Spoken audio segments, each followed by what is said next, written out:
ሴት ጥሩ ባልን በመምረጥ ወንድ ጥሩ ሚስትን በመምረጥ አያችሁ ለሴትና ለሴት ቤተሰቦች የተሰጠ አሳይመንት አለ إذا جاءكم من ترضون دينه وخلقه فزوجوه دينون የምትወዱለትን ባህሪውን የምትወዱለትን ወንድ መጥቶ ልጃችሁን ስጡኝ ብሎ ከለመነ ስጡት ደስታ የሚባል ነገር ያኔ ይገኛል ስለዚህ ለአንድ ዱርዬ ልጅህን ትሰጥና ሀብት አለው ብለህ ያንተን እህት ወይ ልጅ በርግጫ ይገፋትና ሌላን ያመጣል እሱ መቀያየር ነው የለመደው በገንዘቡ ይገዛል አንዲት እህት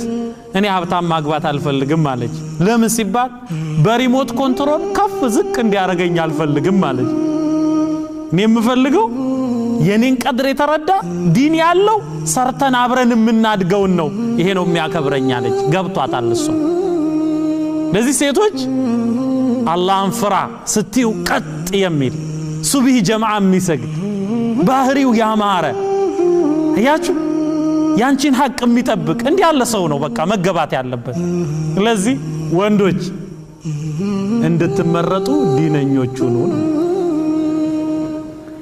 ሴቶች ዲነኛ ያልሆነ ወንድ ቢጠይቅሽ ፍንክች እንዳትይ ነግሬሻል